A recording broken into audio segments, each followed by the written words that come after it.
Hey guys, welcome back to Church Talk, where we talk about everything involving the local church. My name is Rob, and today we're going to be talking about electric guitars.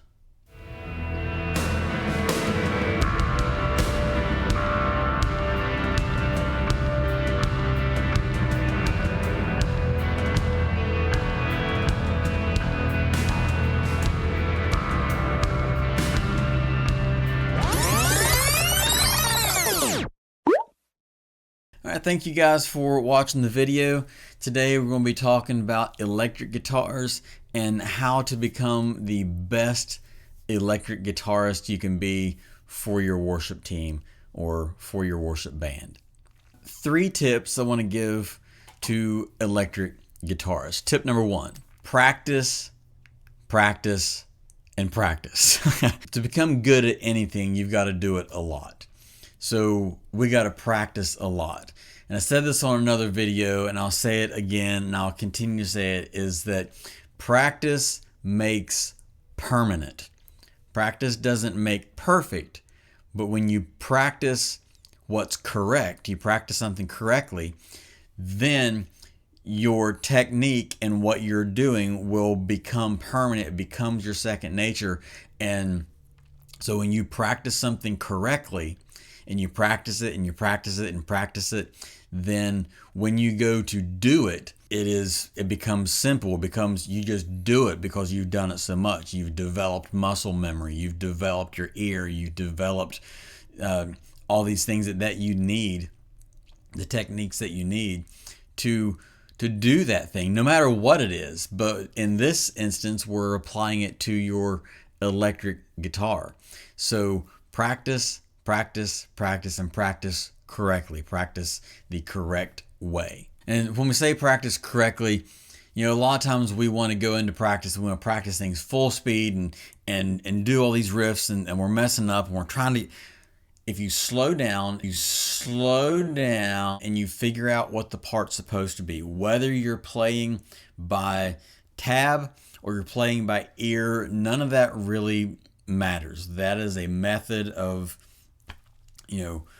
there's arguments, over playing the exact part or, playing, however, whatever. But if you slow down and you get that riff or you get that part corrected, you know what notes you're supposed to be hitting, what strings on what frets.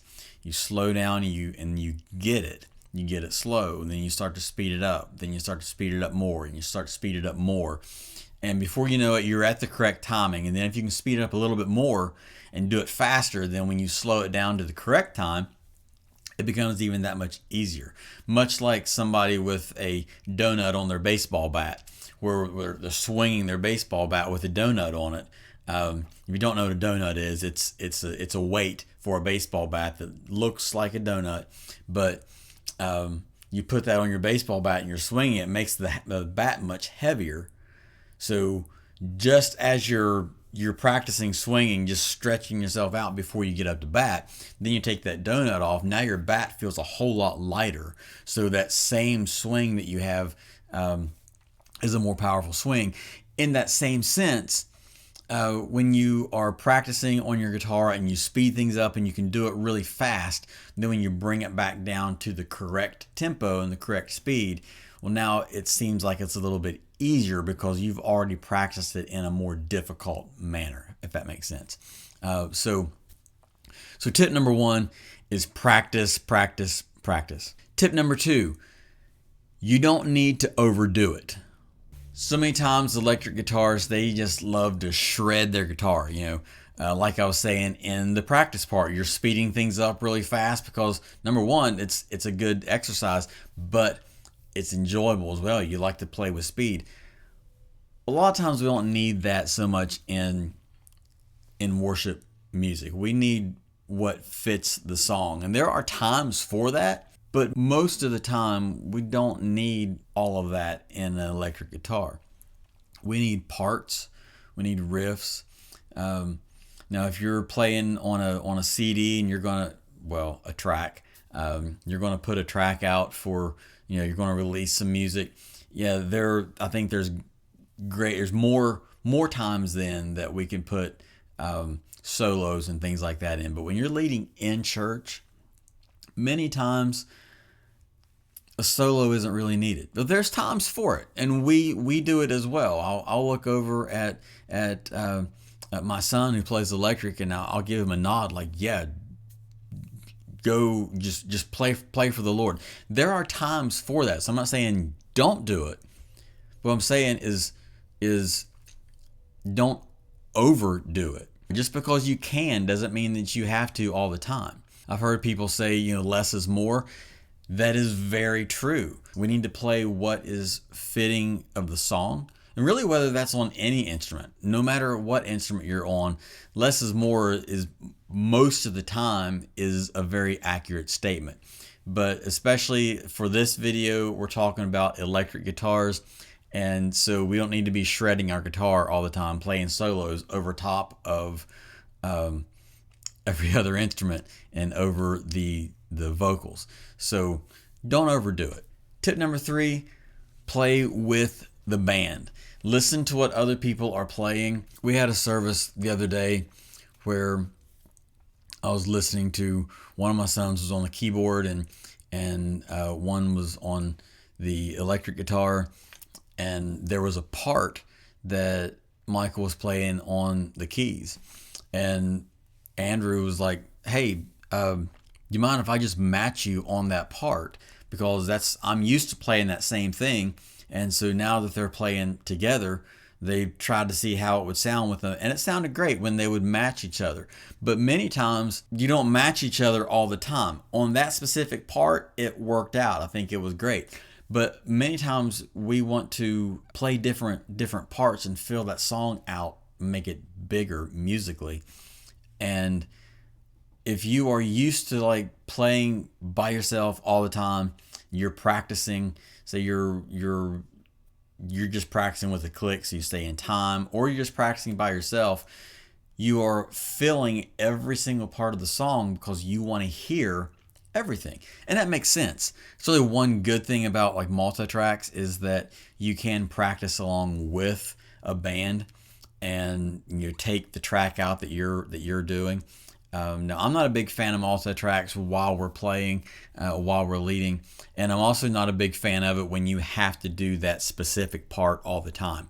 I think that that takes away from our creativity. It makes us stay on somebody else's path that they've done, and we're not really allowed to do anything else.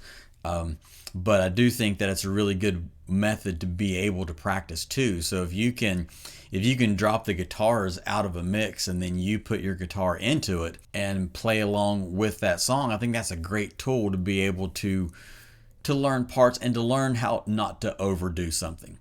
That you don't have to play every single part. You can give room for the rest of the band. So if your acoustic guitar just playing regular chords, you don't want to be playing those same regular chords over top of them because it's not going to sound good. It's going to get muddy. So if you're doing more bar chords or inversions, things like that, then you're going to be able to make the sound a little bit bigger. And then as you bring keyboards into it and things like that, you want to find a place where somebody else is not already taking. And really the keys would be the same way. If they're playing down on the bass end of things, they need to leave some room for the bassist.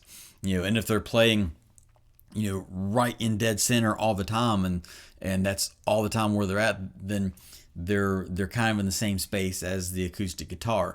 So so we do need to be conscious of where each other's playing, listen for each other, and allow other people to play those parts that maybe we want to play as well.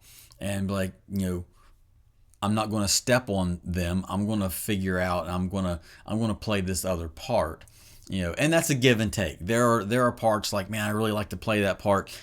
It is a give and take. But we need to play with the band and not play over top of each other. The bonus tip, and I kind of went into that just a moment ago, is take creative liberty in a song. Don't feel like you have to play it exactly as it was recorded in a studio.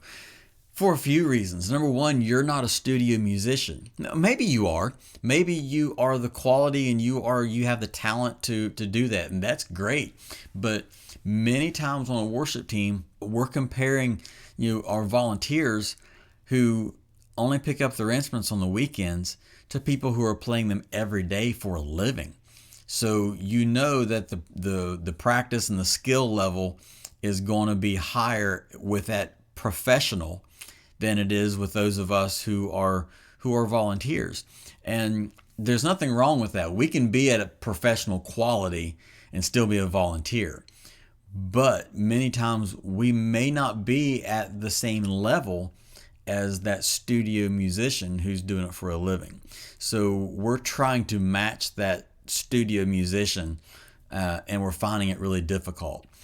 So if we take creative liberty to play how I feel like I'd like to play it, and I'm not saying change up the whole entire song, but if there's little riffs here and there that you can change, or if there's a solo in a specific place and you don't match that solo, you make it kind of your own. Those are the creative liberties I'm talking about. Even if you are in a band and you're going to cover somebody's song and you change it up completely, I think that's okay. I think we can change up other people's songs. We can take creative liberty, but just know that when you play that song, you need to practice it more and more and more. And when you play it and you've changed it up a lot, the congregation may not recognize it or may not really join in with you yet, because to them it's a new song, or it can sound like it or feel like it. So, but that bonus tip is take creative liberty and don't feel like you have to play exactly the way that the song was recorded originally. So guys, I hope you enjoyed this video. Thank you guys for watching. And if this is the type of content you like, make sure that you do hit the like for me and subscribe if you haven't already. And head over to robinjen.com, which is our music website. And on there, you'll see the Church Talk page, and there is all kinds of different products on there of Church Talk. We have t-shirts and sweatshirts and mugs and hats and different type of things like that, that if you want to purchase any, they are available there to purchase. And yeah, check out the site and make sure you comment down below, and we will see you guys next time on Church Talk. God bless.